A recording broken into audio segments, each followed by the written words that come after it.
My name is Tyson Derby, and today I'll be doing a presentation on racial profiling. Racial profiling is the use of race or ethnicity by law enforcement officials as means of suspecting someone of committing a crime or as a basis of judgment. Race and ethnicity includes people's physical appearance, which could include their skin color, hair color, etc., and their cultural characteristics. Racial profiling violates basic human rights as it is discriminatory towards specific community members. It is an ineffective and inefficient method of policing, and there is zero evidence saying that it is. Racial profiling impacts many people negatively, including the victims and the community. And in Melbourne, there have been a multitude of claims against Victoria Police by young African Australian males. Racial profiling occurs all over the world. It is illegal for any human to be treated differently due to their characteristics. In a federal court case, 6 young African Australian men alleged Victoria Police of racial profiling from the years 2005 to 2009. Although they denied all allegations, they found an out-of-court settlement. Police do acknowledge this issue and are working towards a solution. Some police officers in Belgium not only confess to racial profiling, but claim that it is a necessity within the force.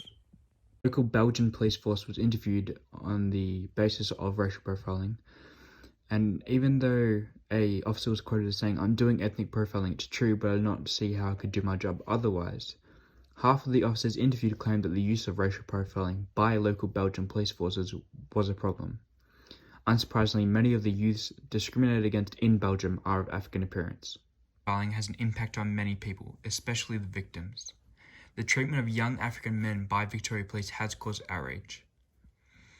One of the victims of this racial profiling is quoted as saying, "Playing in a basketball court, which is like your own backyard, asking what you were doing in your own backyard on a daily or weekly basis." By that stage, obviously the officers knew us personally and they knew who we were. They knew where we lived, and still they asked you the same questions, and on occasions they actually beat us up. That's the honest truth. This caused frustration. Profiling impacts more than just the victim. This casual racism goes further than just to police officers as well. Victoria government officials also generalise and profile young African men. In 2018, the Home Affairs Minister Peter Dutton stated that the reality is people are scared to go out to restaurants at night time because they're followed home by these gangs. Home invasions and cars are stolen. We just need to call it for what it is. Of course, it's African gang violence.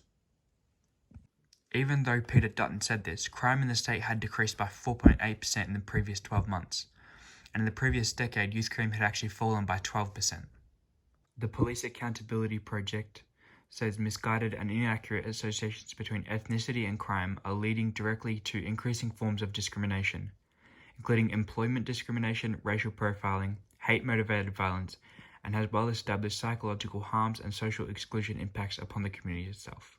Racial profiling is the unnecessary stopping of minority groups on the street by officers of the law for no other reason but their skin color or their hair color or any other characteristic. It is illegal for this to happen. It goes against their human rights. You can't be discriminated against for characteristics that you have that you can't control. It's a problem in police forces all around the world. There is not a single place where racial profiling does not exist.